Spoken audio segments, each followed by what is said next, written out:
ਨਵਾਂ ਬੰਦਾ ਹੋਰ ਆ ਸਾਡੇ ਅੱਜ ਨਾਲ रंधावा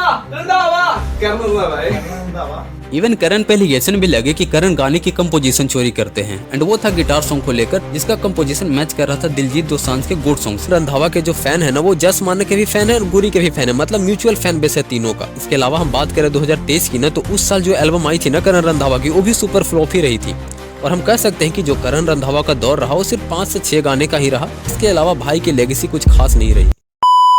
लॉकडाउन के पहले वाले टाइम में अगर हम चलें तो सिर्फ पॉप रोमांटिक सॉन्ग की ही क्रेज थी और उस टाइम में फेमस थे कुछ ऐसे सिंगर जिनके गानों का क्रेज बहुत ज्यादा था, लाइक अखिल, जस मानक, गुरी और उन्हीं में से एक थे करण रंधावा, जिनको आज के टाइम में शायद ही कोई जानता होगा पंजाब के अलावा। करण के 4-5 सॉन्ग ही रहे हैं जो पैन इंडिया हिट थे, बाकी मोस्टली सॉन्ग पंजाब तक ही रह गए और करण पैन इंडिया फेमस होने के पहले ही डिसअपीयर हो गए। आज की वीडियो में हम डिकोड करने वाले हैं उन्हीं के कुछ मिस्टेक और जर्नी के बारे में, तो चलो स्टार्ट करते हैं वीडियो। करण रंधावा ने अपने करियर की शुरुआत जस रिकॉर्ड से 2017 में की थी विद सॉन्ग 5-7 यार।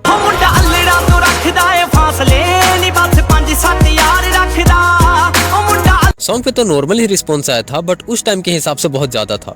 वो प्रोजेक्ट पहला और लास्ट प्रोजेक्ट था उनका जस रिकॉर्ड के साथ और उन्हीं दिनों पंजाब में आई थी न्यू म्यूजिक कंपनी गीत MP3 जो कि 2017 में स्टैब्लिश हुई थी एंड उसी लेवल के एक सॉन्ग यार बेली उन दिनों बहुत वायरल हो रहा था। एंड देन करण आगे गीत MP3 में। उस वक्त गीत MP3 के 2 ही पॉपुलर चेहरे थे, जस मानक और गुरी।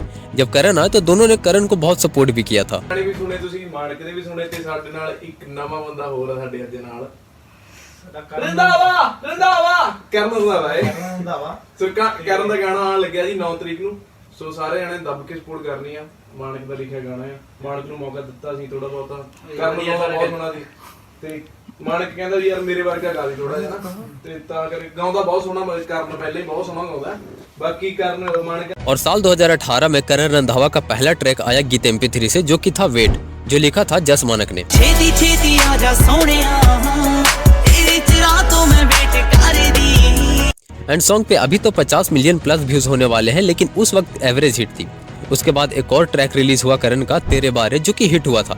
ना लड़िया कर तू मैं नामे मैं ब्याह करवाना ते नामे कर। सबसे पहले ये ट्रैक टिकटॉक पे वायरल होना स्टार्ट हुआ, फिर यूट्यूब पे भी व्यूज आने लग गए और पहले के आर्टिस्ट न खुद ही ज्यादा से ज्यादा टिकटॉक बनाकर प्रमोट करते थे अपने गाने को और गुरी जस मानक ऑलरेडी फेमस हो चुके थे तो उन दोनों ने कोई कसर नहीं छोड़ा इस सॉन्ग को प्रमोट करके अपने दोस्त को सपोर्ट करने में। इस ट्रैक के बाद भी करण के बहुत सारे गाने आए लाइक ना सुन, मित्रा दा, हंस दी, डोल्स गबाना, रोना जो कि एवरेज हिट थी। बट फिर आया साल 2020 जो लाइफ चेंजिंग ईयर रहा करण रंधावा के लिए। उस साल एक गाना आया झांझरा जो कि एक हिट साबित हुआ। हो दिल तेरे उत्ते यारा किते होर ना वे तू कुड़ी उत्ते करदा वे गौर ना। एंड उसी साल एक और सॉन्ग आया फुलकारी जो कि पैन इंडिया हिट रहा एंड करेंटली उस गाने पे 400 मिलियन होने वाले हैं। असले ना करे आशिकी जट लोई दी बुक्कड़ बिल्लो मार के। एंड फिर फरवरी 2021 में एक और सॉन्ग आया काली रात जो भी सुपर हिट हुआ। दिने मैनू फिर दे पुलिस लभदी तैनू मिलूंगा मैं आके काली रात विच नी। एंड ये बैक टू बैक जो 3 गाने थे वो काफी थे करण को करण रंधावा बनने के लिए। एंड इसके बाद वो गीत MP3 के एक हिट सिंगर बन गए, बहुत सारे शो और इवेंट के भी ऑफर मिलने लग गया उनको जो कि वो डिजर्व भी करते थे। इसके बाद करण ने और गीत MP3 वालों ने एक डिसीजन लिया कि करण को अब एल्बम करनी चाहिए जो कि बेस्ट डिसीजन था और उसी साल करण ने अपना पहला एल्बम लॉन्च किया रेम्बो, जिसमें टोटल 12 गाने थे और टू बी ऑनेस्ट इस एल्बम में इतने प्यारे प्यारे गाने थे ना कि क्या ही बोलूं, बट एक एवरेज एल्बम ही बनकर रह गई बिकॉज इस एल्बम के एक भी सॉन्ग 30 मिलियन तक नहीं क्रॉस कर पाई आज तक। लेकिन इसका मतलब ये नहीं कि एल्बम में उन्होंने मेहनत नहीं की। इसके बाद भाई का एक और सॉन्ग था जो कि मुझे बहुत पसंद था।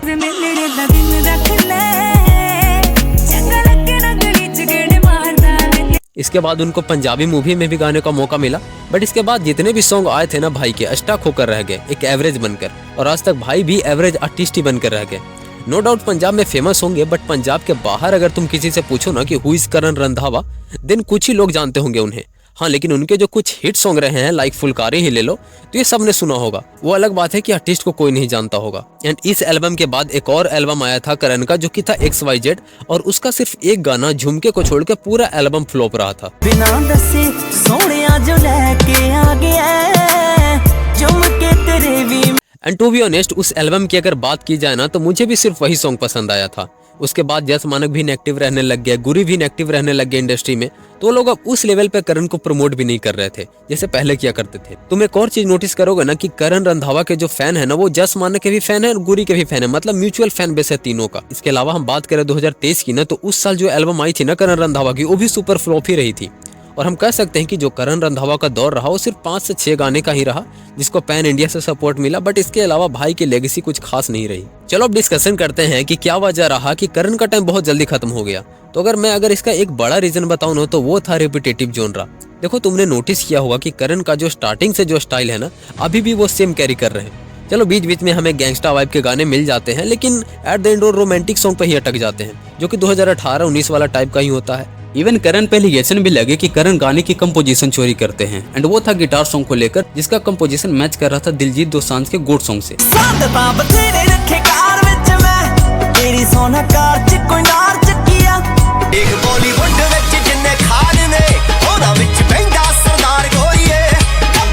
इवन मैंने भी 2 सॉन्ग नोटिस किया था, एक मट्ठी मट्ठी जिसका कंपोजिशन इस सॉन्ग से मैच कर रहा था। पहले करण का सॉन्ग सुन लो। मट्ठी मट्ठी लहर विच बिल्लो तेरे शहर विच चित मेरा गेड़े हो लाउण नु करे। देन हम चलते इस सॉन्ग पे। रौला गोला नहीं ओह यारां दा प्यार रखणियां खुद पा के दिन दुनिया ते चारा मेरी ते। एंड सेकंड सॉन्ग है फुलकारी जिसका कंपोजिशन 2 सॉन्ग से मैच कर रहा है, पहला बारूद दिल एंड दूसरा पुलिस। तो पहले करण रंधावा का सॉन्ग सुन लेते हैं। असले ना करे आशिकी जट लोई दी बुक्कड़ बिल्लो मार के गड्डी विच यार गोरीए सीट एक भी ना खाली कुड़े कार दी तू फिरतियां इतो पुलिस डरदी तेरी उस जट नाल यारी इतो। चलो ये तो हो गया कि गीत MP3 पे एलिगेशन लगते ही रहते हैं गाने चोरी के, बट जो हमारा मेन मोटिव था इस वीडियो का वो था कि करण रंधावा को आगे क्या करना चाहिए जो पहले से ज्यादा उभरे।